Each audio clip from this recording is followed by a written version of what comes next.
$47.9 billion.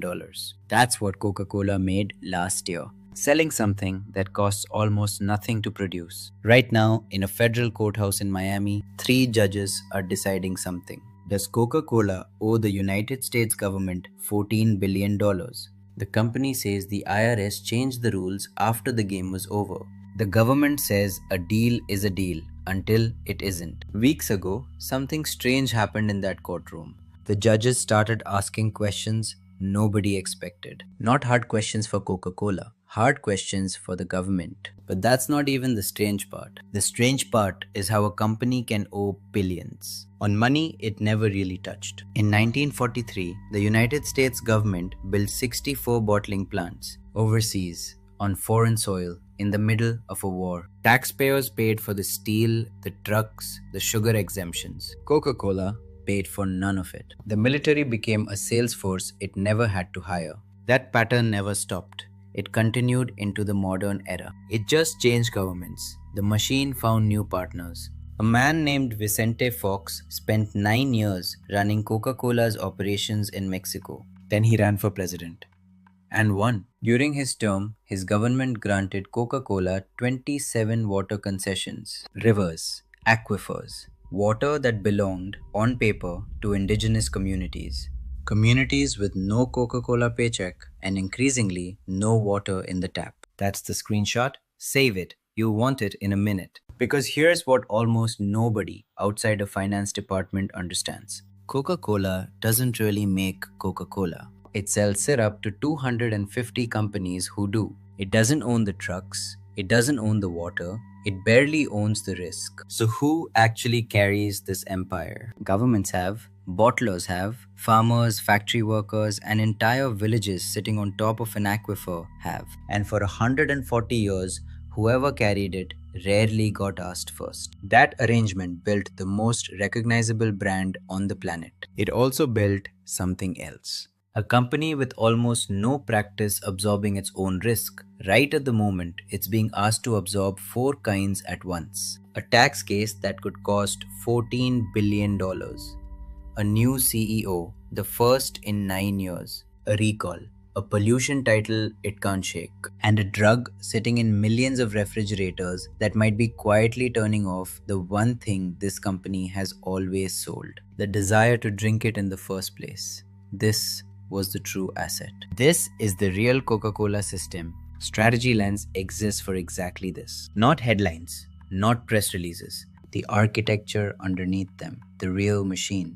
Every documentary here hands you what a boardroom actually sees before the version written for shareholders gets released. Subscribe, and the next time a company tells you what it is, you'll already know what it actually does. Now, back to the empire. May 8th, 1886. Jacob's Pharmacy, Atlanta, Georgia. A pharmacist named John Stith Pemberton mixes a syrup at a soda fountain. He's a veteran of the Civil War.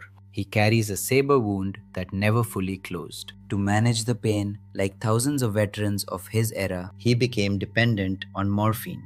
So he goes looking for a cure. Not a soft drink, a cure. This was the medicinal route. His syrup contains extract of the coca leaf and extract of the cola nut. One gave the drink its name. Both gave it a chemical kick nobody was hiding. He sells it as a patent medicine. 5 cents a glass, marketed for headaches, for exhaustion, for morphine addiction itself. The name and the looping cursive logo weren't even his idea. They came from his bookkeeper, a man named Frank Robinson. Robinson wrote the word Coca-Cola in the Spencerian script that still sits on every can produced today. The founder gave the world a formula. His bookkeeper gave it an identity. That divide never closed. It stayed with the company. Pemberton was a chemist, not a businessman. He was also, by every account, dying, sick, in debt, and increasingly out of the picture he'd created. He began selling off pieces of his own company to multiple buyers at once. Pemberton was selling off his creation. By 1888, an Atlanta wholesaler named Asa Candler had bought up the controlling rights, piece by piece, for a total historians place at around $2,300. Pemberton died within the year. He was gone, largely written out of the company that bore his drink. Candler was the one who understood what he actually owned. not a medicine, but a mark. He plastered the script logo onto barns, onto clocks, onto soda fountain awnings across the American South, decades before anyone used the phrase brand marketing. He went further still. Candler printed and mailed out coupons redeemable for one free glass of Coca-Cola at any soda fountain that carried it, on a scale nobody in American retail had attempted before. By some estimates, before the campaign ran its course, roughly 1 in every 9 Americans had redeemed one. He wasn't selling a drink anymore, he was manufacturing a habit, one free sample at a time, and billing the fountain owners for the syrup that habit would keep buying for decades. By 1929, the company had quietly removed cocaine from the formula entirely, completing a transformation from tonic to icon that took less than 50 years. That transformation is not the part of the story that explains modern Coca-Cola. In 1899, two young lawyers from Chattanooga, Benjamin Thomas and Joseph Whitehead, walked into Candler's office with an idea. Let us bottle your syrup and sell it in bottles, not just at soda fountains. Candler thought bottling was a novelty, a distraction from the real business of fountain syrup. So he sold them the exclusive rights to bottle Coca-Cola in perpetuity for $1. He did not ask for a share of their profits. He asked for almost nothing at all. It is, by a wide margin, one of the most lopsided contracts in American business history, and it is the single decision that built the company you know today. They split their territory again, selling regional rights to other entrepreneurs who split it again. Within a few decades, hundreds of independently owned bottling plants existed across the country, each one financed, staffed, and risked by someone who was not Coca-Cola. Atlanta kept the one thing that actually mattered: the syrup, the formula, and the name on the bottle. This is the moment the entire company's DNA got written. Coca-Cola would sell an ingredient. Everyone else would carry the cost of turning it into a product. The capital, the trucks, the glass, and later the aluminum. The lawsuits, when something went wrong at a specific plant in a specific country. All of it downstream. All of it someone else's balance sheet. The one asset that never got shared was the formula itself, internally codenamed Merchandise 7X. Company lore holds that it exists as a single written copy, and that no more than a handful of living executives are ever allowed to know the complete recipe at once, split so that no individual holds every ingredient. Whether or not the wall theater is fully literal, the underlying logic is not. An ingredient nobody outside Atlanta can fully replicate is the one piece of leverage that never had to be franchised away. A war would later prove how far that arrangement could stretch. And a courtroom in Miami, more than a century afterward, would spend a week arguing about exactly how much of the profit from that arrangement actually belongs to the country it came from. What started as $1 became a defense. By the 1940s, Robert Woodruff had run the company for 2 decades, and he made a promise that would define the next 80 years of Coca-Cola's global footprint. Every man in uniform gets a bottle of Coca-Cola for 5 cents, he said, wherever he is, whatever it cost the company. It sounded like patriotism. It was also the cheapest global expansion plan ever devised. Coca-Cola successfully lobbied Washington to classify the drink as essential to military morale, exempting it from sugar rationing, while nearly every competitor in America went without. The US government helped fund 64 overseas bottling plants to keep soldiers supplied. Coca-Cola didn't build a global distribution network. The American military built it, and Coca-Cola inherited it the moment the war ended. Here's a detail almost nobody carries into adulthood. This is the birth of Fanta. When the United States entered the war, Coca-Cola's German operation lost access to the syrup entirely. Its local head, a German executive named Max Keith, needed something to keep the plants running and keep his employees paid. Keith turned to whatever was available. So his chemists built a new soft drink out of whatever Germany still had on hand. Whey, a leftover from cheese making.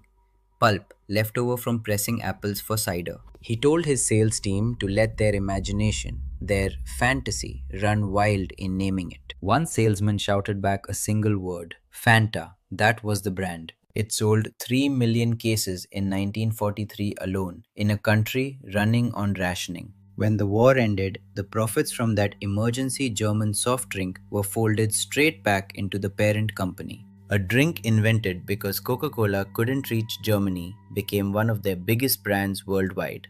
In 1985, facing Pepsi gaining ground for the first time in decades, Chief Executive Roberto Goizueta approved something radical. This was the change. The company changed the 100-year-old formula. It called the result New Coke. Blind taste tests, run rigorously and repeatedly beforehand, showed a clear preference, showed something the company did not expect the public to ever find out. People preferred it. New Coke beat both original Coca-Cola and Pepsi in internal tests. In the company's own scientific trials conducted on close to 200,000 consumers. The launch should have been a triumph. Instead, it triggered a genuine public revolt.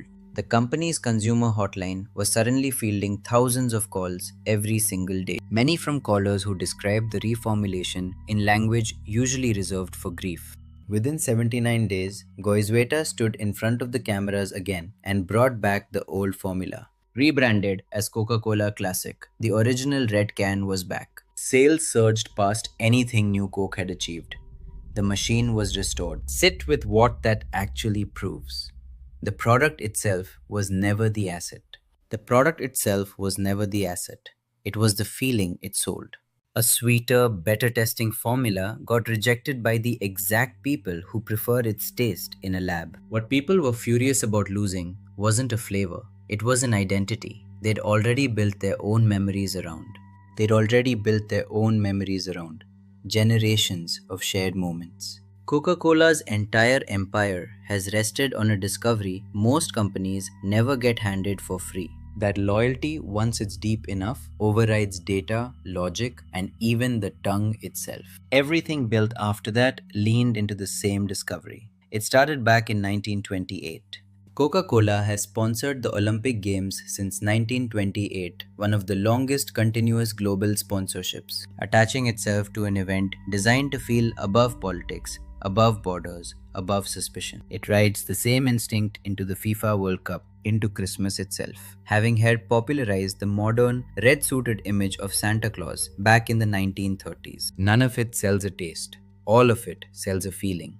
Engineered and repeated. Engineered and repeated until the feeling and the brand became the same neurological event. By 2011, that machine got personal, individual names on every can. The Share a Coke campaign replaced the logo on bottles with people's own first names, rolled out eventually across more than 70 countries, a global network. It briefly reversed a decade of declining youth sales, using something as simple as printing a stranger's name on a can. And the company at the center kept getting richer, year after year. The pattern continued into the modern era as the machine found new partners. The emotional dominance had a harder edge running underneath it the entire time, on a product that, by its own internal research, wasn't even the reason people were buying it. By the early 2000s, Coca-Cola controlled more than 40% of the market in Germany and France. Investigators found the company offering retailers what it called growth and target rebates, and the European Commission opened a formal investigation into how it got there. Investigators found the company offering retailers what it called growth and target rebates, extra payments, but only if a store kept increasing its Coca-Cola purchases. A structure that quietly squeezed Pepsi and local brands off the shelf without ever banning them. In some markets, Coca-Cola refused to supply its best-selling products unless a retailer also agreed to stock its slower-moving drinks alongside them. In 2005, to avoid the fines that would follow a formal ruling, Coca-Cola agreed to binding commitments, and it had to surrender at least 20% of the cooler space inside its own branded refrigerators, so competitors could physically sit inside a fridge wearing Coca-Cola's logo. That's the version of Untouchable regulators eventually noticed. the machine adjusted. There's a quieter version they never fully could. Robert Woodruff built a private rule for himself. The product should be within an arm's reach of desire, everywhere on earth, all the time. That was the goal. He referred to it as making Coca-Cola available within arm's reach of desire. He was famously camera shy, rarely photographed, rarely quoted, a phantom titan, an industrial titan who preferred the brand to be the only recognizable face. That philosophy is why Coca-Cola entered global sponsorship at an unprecedented scale, and why decades later, the company's own executives still describe strategy in almost identical language. Proximity first, persuasion second. Sometimes proximity meant knowing exactly when to hide the logo entirely. When Coca-Cola re-entered India in the 1990s, it didn't try to bulldoze the market's favorite. It bought Thumbs Up, the local cola that had thrived in Coca-Cola's 16-year absence, and quietly kept it on shelves under its own name. Thumbs Up survived. Today, Thumbs Up still outsells Coca-Cola branded cola across large parts of India, and the company is content to let it, because the profit lands in Atlanta either way. The lesson underneath the lesson: the brand isn't actually the product. Winning is the product. Sometimes winning means putting your own name in the background on purpose. But an empire this dependent on emotion and this detached from its own physical supply chain has a specific structural vulnerability. It only works as long as nobody looks too closely at the machine behind the curtain. Somebody just did.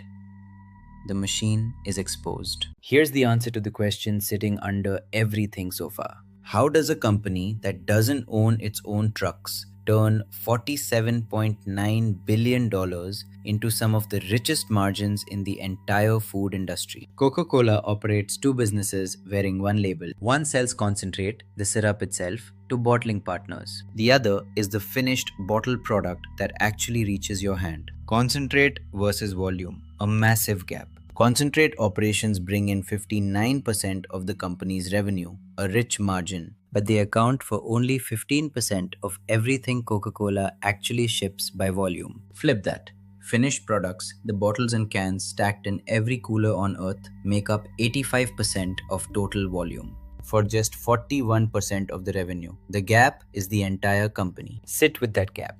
It is the entire company encoded in two numbers. Concentrate costs almost nothing to produce and carries gross margins historically north of 60%. Bottling costs a fortune in aluminium, in diesel, in warehouses, in wages, and it runs on margins that can be half that or worse. So the company built its entire structure to sell the invisible high margin half itself and hand the visible low margin half to somebody else's balance sheet. Coca-Cola even reports $0 in standalone research and development on its income statement. Not a small number. Zero. Because the product was never the investment. The story around the product was. Zero for research. Billions for marketing. Put the real number next to it. Coca-Cola spends more than $4 billion a year on marketing, advertising, and sponsorships. In the same annual reports that list no meaningful research and development line at all. A company built around a formula so famous it needs a vault doesn't spend on the formula. It spends on making sure you never think to ask what's actually in it. Here's how invisible the plumbing really is. Coca-Cola holds minority stakes, always intentionally under 50%, in major bottlers around the world. Stay under that threshold and none of that bottler's debt, its factories, its labor liabilities ever has to appear on Coca-Cola's own balance sheet. Accountants have a term for this exact structure, a variable interest entity. In the filings of a dozen other companies, you assumed you understood. But minority ownership doesn't mean minority control. Through board seats, supply contracts, and management fees, the parent company still extracts profit from operations it doesn't technically have to answer for on paper. One bottler, Piedmont Coca-Cola, receives its concentrate at cost. It is part of the machine. Coca-Cola then charges Piedmont a separate management fee just to help run its own operations. The company gets paid twice, and only one of those payments shows up where a regulator or a journalist would think to look first. The relationship runs on a tension the public almost never hears about. Coca-Cola's own profit grows fastest when concentrate prices rise. Bottlers, meanwhile, are the ones who have to sell the finished product at retail, absorbing whatever backlash a price increase creates. The parent company wants a higher price per gallon of syrup. The bottler wants enough volume moving through its own trucks to justify the factory it financed. Those two goals are not the same goal, and every few years, the tension boils over into public fights. Fights that never make it into a press release because both sides need the system to look unified from the outside. This is loop 1, answered. Coca-Cola doesn't make most of its money by selling more soda. It makes it by owning the recipe and renting out the machine. But that same design raises a colder question. A much colder question. If the parent company barely touches its own product, who exactly is left holding the blame when something in that machine goes wrong? Remember the number from the opening, 27 water concessions. Chiapas was at the center. Vicente Fox spent 9 years as the chief executive of Coca-Cola's operations across Mexico and Latin America before resigning in 1979 to enter politics. 2 decades later, in the year 2000, he was elected president of Mexico, ending 71 uninterrupted years of one-party rule. During his presidency, Coca-Cola secured 27 water concessions from the Mexican government, rights to draw from aquifers, rights to draw from at least 15 rivers, a vast network, some of which run through land belonging to indigenous communities. In towns like San Cristobal de las Casas, residents began reporting that Coca-Cola was easier to find on a store shelf than clean water was from a tap. Coca-Cola has stated publicly that it follows all local laws and works with communities on water access. What isn't in dispute is the biography or the concessions themselves, both documented independently of any one activist campaign. The reports were clear. A company whose product is roughly 90% water, sourced almost for free from the ground beneath some of its poorest markets, had a former version of itself sitting in the presidential palace at exactly the moment those rights were granted. A researcher who has studied Coca-Cola's political influence in Mexico put it plainly. Those water deals trace back to how easily industry leaders move through congressional and bureaucratic doors in the first place. One bottler alone reportedly pays as little as $155 for a water permit that produces millions in product. None of this requires a conspiracy to be worth noticing. A resume and a stack of government paperwork are already enough, and the arithmetic barely changed after Fox left office. 2 decades on, the same concession framework he presided over is still the one governing access to those same rivers. The same structural distance that let Coca-Cola extract water without owning the extraction also let it survive its darkest legal accusation. In 2001, a Colombian union called Sinal-Trenal sued Coca-Cola in a United States federal court. The claim that local managers at 2 of its bottling partners had colluded with a right-wing paramilitary group to intimidate, kidnap, and murder union organizers, a pattern of silence and distance. The most prominent victim, a labor leader named Isidro Segundo Gil, was shot dead inside a bottling plant in 1996. The lawsuit alleged he was one of several union organizers across Coca-Cola's Colombian bottling operations, killed, kidnapped, or tortured through the late 1990s and early 2000s, during some of the most violent years of that country's conflict. Coca-Cola's defense was almost identical to the one built into its business model from the very beginning. The company argued it did not own or directly control the day-to-day operations of its independent bottling partners, and a federal judge agreed, dismissing the parent company from the case in 2003. The bottlers themselves later had the remaining claims dismissed too. The shield held. Coca-Cola won entirely in a court of law. University campuses across 2 continents, including several major American universities that pulled Coca-Cola vending contracts entirely, kept the company off campus for years afterward, under a student-led boycott that called itself simply Killer Coke. The exact independence that makes the concentrate business so profitable.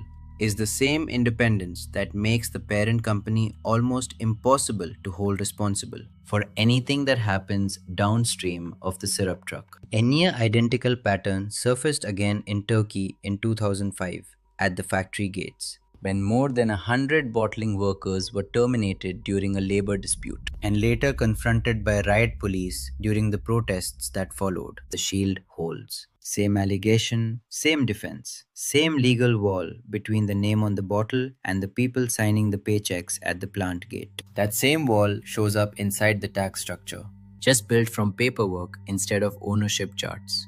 A clinical architecture. Coca-Cola's concentrate isn't manufactured at headquarters in Atlanta. It comes from a handful of foreign supply points, including a facility in Ballina, Ireland, and another in Sidra, Puerto Rico, both chosen for tax treatment.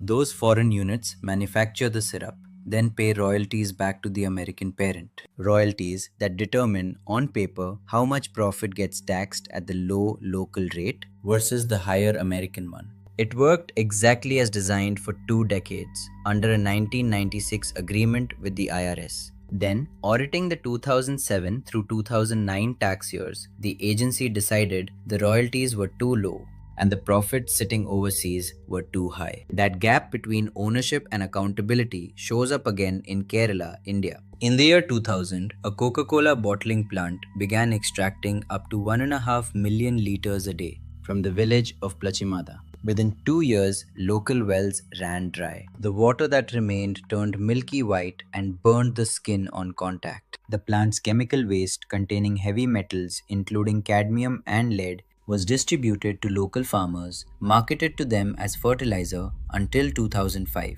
Regulatory pressure and sustained local protest forced the plant to close by 2004. The Kerala state government later sought $48 million in compensation for the damage. In 2017, the bottler told India's Supreme Court it was abandoning the site permanently. As of this filming, that compensation claim remains tied up in the Indian legal system, unresolved, more than 2 decades after the wells first ran dry. None of that was an accident of bad local management.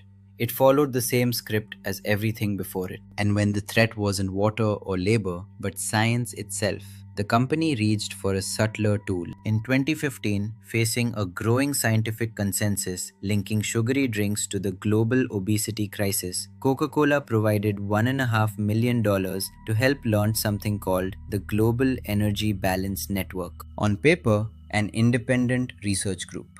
In practice, internal emails later showed Coca-Cola helped select its leaders, drafted its mission statement, and built its website. The group's core message: obesity is about too little exercise, not too much sugar. One internal proposal reportedly described the entire effort using the language of a political campaign. When the New York Times exposed the funding in 2015, the University of Colorado returned the money within months, citing the distraction it had caused. The Global Energy Balance Network itself dissolved within weeks of the story breaking, one of the fastest collapses of a supposedly independent research body in the history of corporate-funded science. Coca-Cola's own CEO at the time, Mohtar Kent, later admitted publicly that the company had not been transparent enough about its role.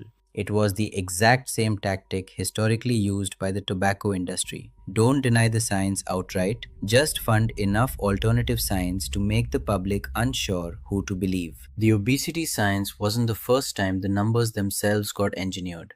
Between 1997 and 1999, Coca-Cola offered its Japanese bottlers extended credit to buy far more concentrate than they could ever sell, a practice with a blunt nickname inside the finance world: channel stuffing. It let the company pad its earnings by a penny or two a share, just enough to hit Wall Street's targets in 8 of 12 quarters running. The SEC eventually opened an investigation. In 2005, Coca-Cola settled, and separately in 2008 paid $137.5 million to resolve related investor lawsuits. Management knew the trick would eventually collapse revenue in a future quarter. They used it anyway and disclosed the risk to shareholders only after regulators came asking. A few years later, a different executive got caught rigging a much smaller number, and it cost the company far more in public trust than it ever saved in market research. In 2000, Coca-Cola ran a market test in Richmond, Virginia for a new frozen Coke slushie sold through Burger King and needed the sales figures to look strong enough to justify a national rollout. A marketing executive later admitted paying a local Boys and Girls Club employee roughly $9,000 to purchase hundreds of the value meals bundled with frozen Coke, artificially inflating the test's results. Burger King rolled the promotion out nationwide based on numbers that were never real, and by its own later estimate, lost tens of millions of dollars funding a product few actual customers wanted. When the fraud surfaced, Coca-Cola paid Burger King and its franchisees $21 million and separately paid a criminal fine for failing to disclose the episode to its own shareholders. One regional slushy test, faked to look successful, ended up costing more than most companies spend launching an entire product line, honestly. A separate failure, unfolding on almost the same timeline, was about who got to work there at all. In April 1999, current and former black salaried employees filed a class action alleging a systemic pattern in pay, promotions, and performance reviews. Coca-Cola settled in November 2000 for $192.5 million, at the time the largest settlement of its kind in American corporate history. On paper, the company admitted no wrongdoing. In practice, it accepted an outside task force with the power to audit its hiring and promotion practices for the next 5 years. That task force published annual public reports through 2006, tracking measurable gains in the number of black employees in management roles. One of the only times an outside body has had contractual, court-enforced access to Coca-Cola's internal personnel data. It is also one of the only scandals in this entire report that ends with the company's own numbers, published voluntarily, actually improving afterward. One more piece of the machine rarely gets discussed because it doesn't look like a scandal. It looks like a vending machine. For decades, Coca-Cola and its bottlers have paid cash-strapped schools for exclusive vending rights, contracts that industry reporting has placed at roughly $3,000 a year, about $1 per enrolled student. Blind taste tests have repeatedly found that consumers cannot distinguish caffeinated Coca-Cola from a caffeine-free version. The caffeine stays in the formula anyway, not for flavor anybody can actually detect. For a habit that starts forming years before a customer can legally sign a contract of their own. Marketing researchers who study the beverage industry have a blunt name for a strategy built to reach consumers this early and keep them this long: cradle to grave marketing. Coca-Cola didn't coin the phrase. It's simply one of the few companies patient enough to actually run the full strategy, generation after generation, without ever having to say the phrase out loud. The government relationships run in both directions, and they come with strings even Coca-Cola can't fully cut. Ireland and Puerto Rico didn't just offer Coca-Cola favorable tax treatment out of goodwill. Both attached strict employment quotas and capital investment requirements to those tax breaks, conditions written directly into the incentive agreements. Automate the Ballina plant too aggressively, cut headcount below the negotiated threshold, and the company risks losing the exact tax advantage status the entire supply point structure was built around in the first place. That's the quiet trade at the center of the whole arrangement. Coca-Cola gets to book profit in a low-tax jurisdiction. The jurisdiction gets to keep local jobs it would otherwise lose to automation. Neither side fully controls the deal. Both sides need the other to keep pretending it's permanent. Mexico isn't the exception. It's the pattern at planetary scale, producing 1 liter of finished Coca-Cola, once you count the water used to rinse the lines and the bottles, takes roughly 1.8 liters of water drawn from somewhere. An estimated 39% of the company's global production sits inside regions already classified as high or extremely high water stress, including the majority of its volume in India and nearly half its volume in China. The company has pledged water security, and a goal of returning what it calls a liter for every liter used through replenishment projects at more than 200 high-risk sites. Those programs are real and independently tracked. What they cannot fix is geography. You cannot replenish an aquifer faster than a factory built on top of it draws the water back out. And the company financing that factory is almost never Coca-Cola itself. Just 5 bottling partners now account for roughly 44% of everything the entire global system sells, a concentration point that barely existed 20 years ago, before waves of bottler mergers consolidated the franchise system into a handful of giants. Coca-Cola shrank its own physical footprint for decades, and in doing so, handed enormous quiet power to the 5 companies now standing between Atlanta and the tap. There is one more layer to this machine, and it sits closer to the actual formula than anything else in this section. Coca-Cola's flavor still depends on an extract of the coca leaf, chemically stripped of its cocaine content before it ever reaches a factory. That processing happens at exactly one facility in the United States, a Stepan Company plant in Maywood, New Jersey, the only site in the entire country licensed by the Drug Enforcement Administration to import raw coca leaf.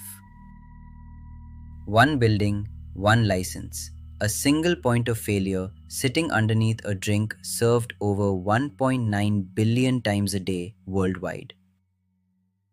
It isn't the only one. More than 70% of the world's aspartame and sucralose, the sweeteners inside every Diet Coke and Coca-Cola Zero Sugar sold anywhere on Earth, is manufactured in China.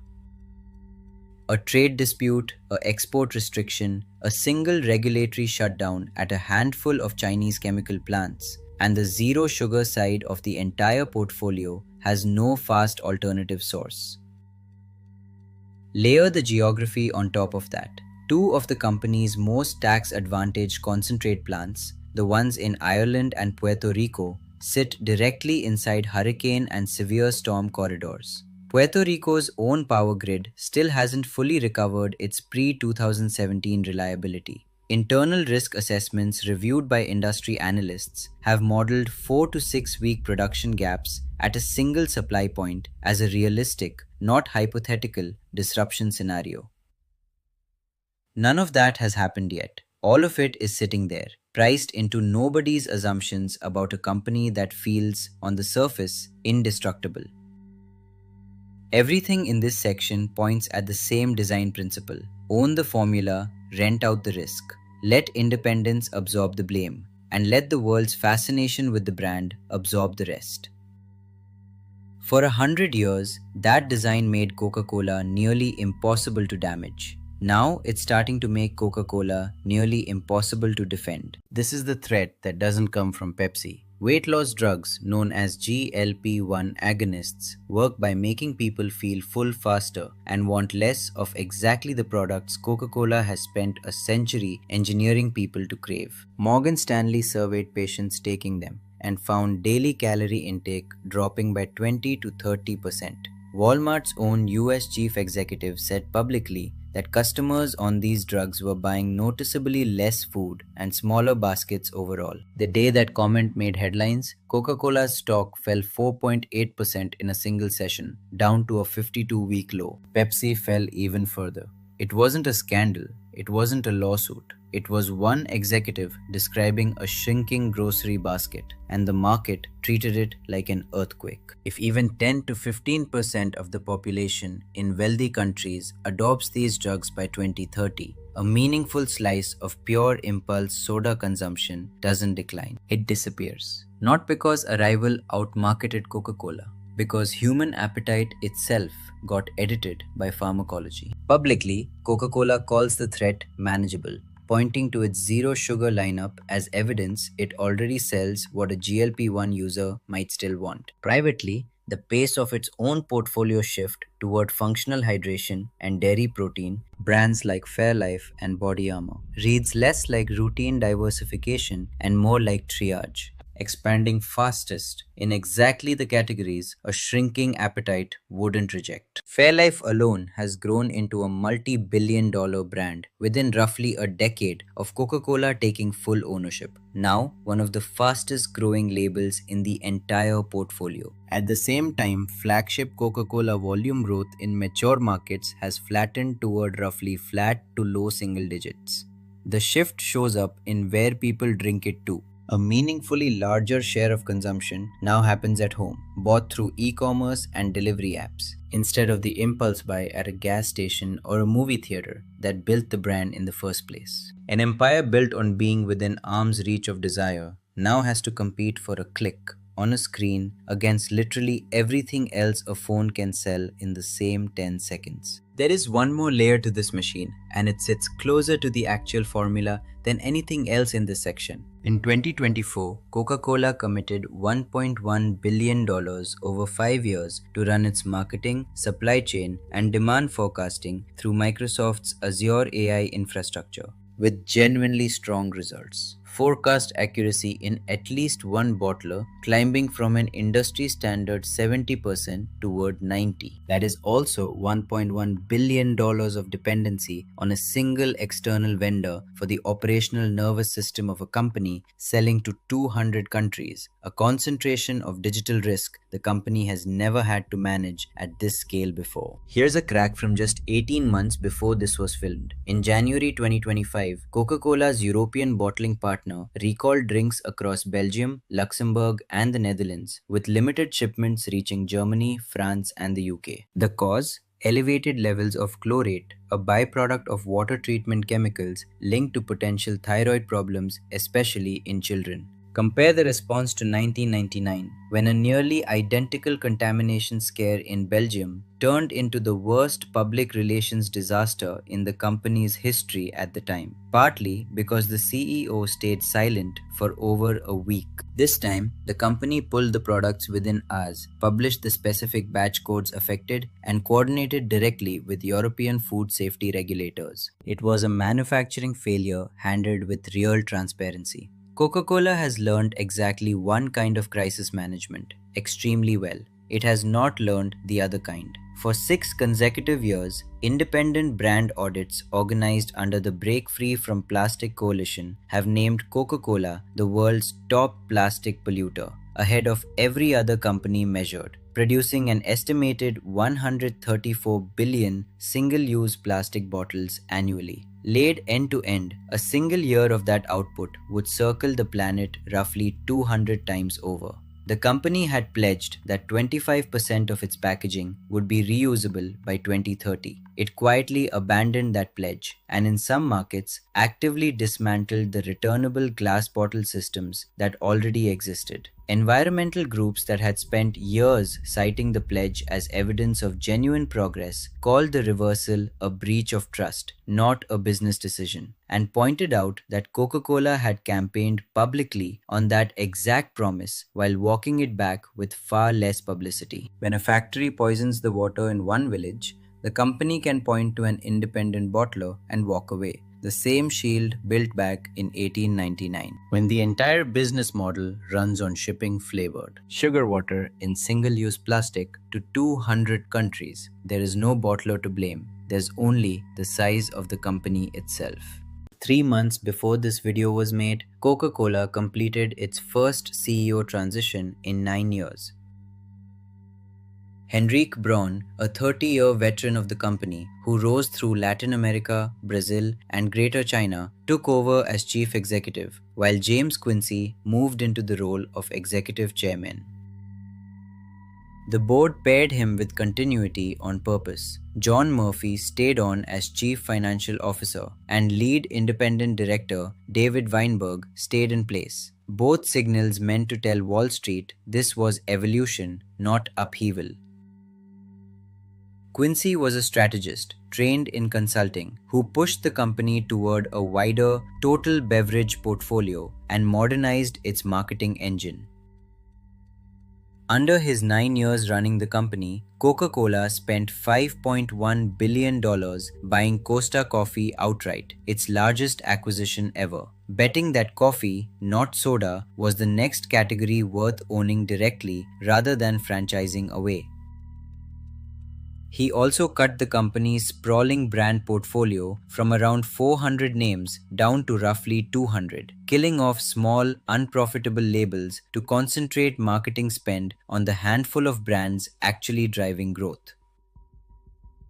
Braun is an agricultural engineer by training and a supply chain specialist by trade. Analysts describe the succession as almost perfectly planned and also note a real risk buried inside that plan.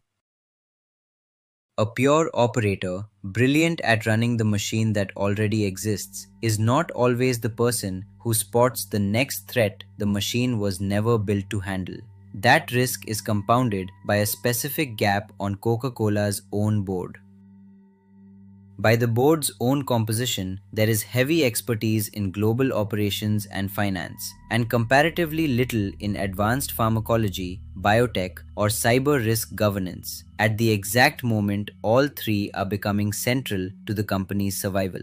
An operator CEO inherited that gap. He did not create it.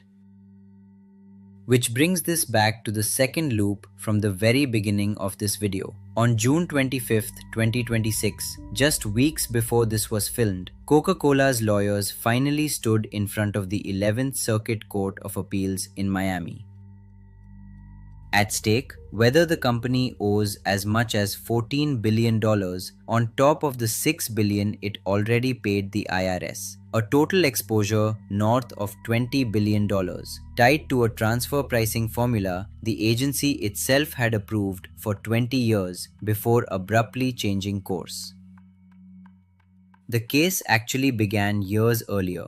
In November 2020, the US tax court sided with the IRS, ruling that Coca-Cola's foreign supply points in Ireland, Brazil, and elsewhere had been credited with too much of the company's profit and ordering the reallocation of roughly $9 billion in income back onto the company's American books. Interest on a bill that size compounds every year the appeal drags on, which is how a $9 billion tax court ruling has grown into a $20 billion worst case by the time it finally reached Miami. Coca-Cola's attorney compared the IRS's move to encouraging someone to jaywalk, then handing them a $1 billion ticket. And in that courtroom, something shifted. Judge Barbara Lagoa openly questioned whether retroactively punishing a company for following a rule the government wrote sounded like a due process violation. A tax law professor who has watched the case for years called the original ruling one of the only times the IRS has ever won a transfer pricing case outright. There is no verdict yet. As of this filming, the appeals court has not ruled. But for the first time in nearly 2 decades of litigation, the sympathy in that courtroom was pointed at Coca-Cola, not at the government trying to collect from it. The company that built an empire on letting other people carry its risk may be about to get the same favor from 3 federal judges on the largest tax bill of its corporate life. One more crack, smaller than a tax case but easier to see coming. Coca-Cola bought the coconut water brand Zico to compete with Vita Coco, then sold it back to its own founder in 2021 for a fraction of the price it paid. It bought the juice brand Odwalla for $181 million, failed to keep pace with the cold-pressed juice trend, and shut it down entirely in 2020. It acquired a minority stake in Body Armor specifically to challenge Gatorade's grip on sports drinks, and integration stumbles have let Gatorade keep well over 60% of that market anyway. And twice recently, Coca-Cola simply missed the trade entirely, watching Celsius Holdings and Prime Hydration explode in value before it could make a serious offer on either one. A company this good at owning distribution has, repeatedly and recently, been slow at recognizing what's actually worth distributing. Meanwhile, quietly, the company keeps letting go of the exact physical assets this entire report has been describing. In October 2025, Coca-Cola agreed to sell the majority of Coca-Cola Beverages Africa, the bottler covering 14 countries and nearly 40% of the company's African volume, to Coca-Cola HBC for $2.6 billion.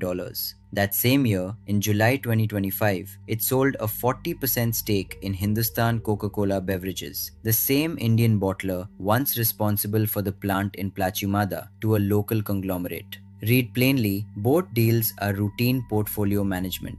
Read against everything in this video, they are the asset-light model completing itself. The parent company is still shedding the physical, the local, the liable, one signed agreement at a time, right up to the present day. The buyer for Coca-Cola Beverages Africa was, fittingly, another bottler. Even when the company sells off distance from its own supply chain, it sells that distance to someone still standing inside the same system. Everything uncovered here has one honest counterweight. Three things Coca-Cola does better than almost any company on earth.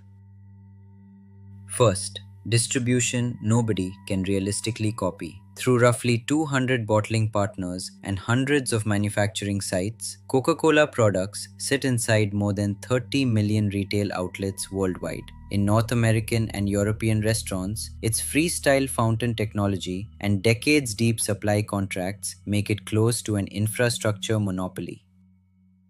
A rival could invent a better tasting soda tomorrow morning and still have nowhere to sell it. Each freestyle machine can pour more than 100 flavor combinations from a single nozzle and quietly reports every single selection back to Atlanta, turning a fast food soda fountain into one of the largest real-time taste preference datasets in the entire beverage industry, collected without a single customer filling out a survey. Second, it read its own decline correctly and acted on the data instead of the nostalgia. As health-conscious consumers pulled back from sugar, Coca-Cola Zero Sugar grew 14% globally in 2025 alone, cannibalizing the company's own older diet products rather than losing that volume to a competitor. That is a company willing to eat its own market share before someone else does it for them. It goes further than that. Diet Coke and Coca-Cola Zero Sugar are chemically close cousins, both sugar-free colas sold by the same company. Coca-Cola keeps them as two fully separate brands anyway, with separate formulas, separate cans, and deliberately separate audiences. Diet Coke, in its silver can, still skews toward an older, largely female audience that adopted it in the 1980s and never left. Zero Sugar, styled to look and taste closer to the original red can, was built specifically to win over younger drinkers and men who wouldn't touch anything branded diet. Most companies would see two near-identical products cannibalizing each other and merge them. Coca-Cola looked at the exact same overlap and saw two different emotional contracts worth keeping alive separately on purpose. Third, the brand itself still prices like nothing else in the grocery aisle. Coca-Cola has raised prices through multiple years of global inflation by mid-single to low double digits some years, without the volume collapse that would sink almost any other consumer product. 64 consecutive years of dividend increases is not an accident of good luck. It's what happens when an audience will pay more year after year for the same red can. Put a number on that brand power. Interbrand values it around $60 billion on its own, separate from the factories or the formula, just the name and the script. PepsiCo, its closest rival, earns roughly double Coca-Cola's total revenue and still runs at less than half the operating margin, because so much of that revenue comes from a heavier, lower margin snack and bottling business Coca-Cola simply doesn't carry. Bigger is not the same as better positioned. On the metric that actually funds a dividend, Coca-Cola wins by carrying less. Weigh that against the market's own verdict, recorded days before this video was finished. On July 7, 2026, Coca-Cola stock closed at an all-time high, pushing the company's total market value past $355 billion. Every scandal in this report, every lawsuit, every recall is already priced into that number, and investors are still betting higher. There's a fourth strength most people would guess backwards. Survey data on brand loyalty shows Coca-Cola's highest satisfaction scores don't come from older, habitual drinkers. They come from 18 to 30-year-olds, with a majority actively promoting the brand to others. The company's actual weak spot sits at the other end of the age range, among drinkers in their 60s who are cutting soda for medical reasons, not marketing ones. Coca-Cola doesn't have a youth problem. Gen Z has simply reclassified the drink from daily habit to occasional treat and kept buying it anyway, even while criticizing the company online in the same week.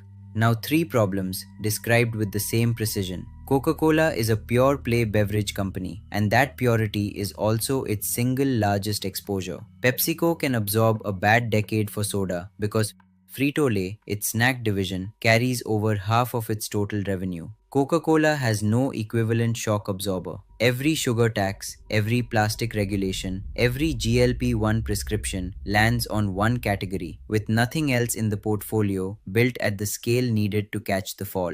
The company's board is deep in global finance and operations experience. It is comparatively thin in two areas that will define the next decade of this business: biotech and pharmacology, and cyber risk governance. That gap matters more now than it ever has.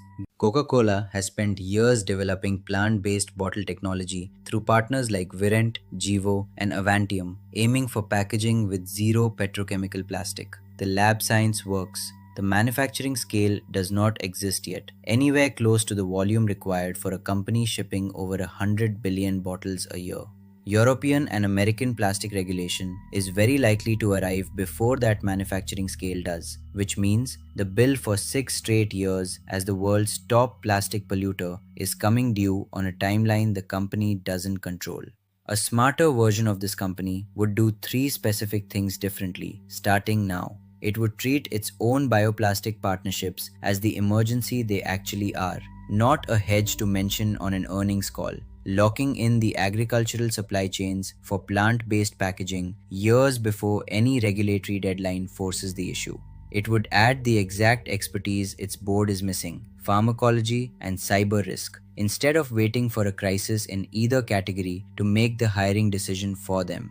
And it would extend the transparency it showed during the 2025 European recall to the problems it usually treats as somebody else's fault, publishing real, audited water and labor data from its bottling partners before a tribunal or a boycott forces the numbers into daylight anyway. None of that is radical. All of it is available to them today with cash on hand. Whenever a business looks unbeatable, ask 2 questions before you believe it. What does this company actually own versus what has it convinced someone else to own on its behalf? And when something finally goes wrong, who takes the legal blame versus who actually built the conditions for it to go wrong in the first place? The next company on this channel sold something even less tangible than happiness in a bottle. It sold childhood itself and built one of the most quietly aggressive intellectual property empires on the planet behind it. How does a company that makes cartoons end up owning entire cities, entire legal doctrines written in its name, and a copyright fight that changed American law twice? Subscribe now and you won't just watch that story. You'll already know exactly what to look for underneath it. Because once you see how a company hides its real machine behind a story everyone already loves, you can never fully unsee it again.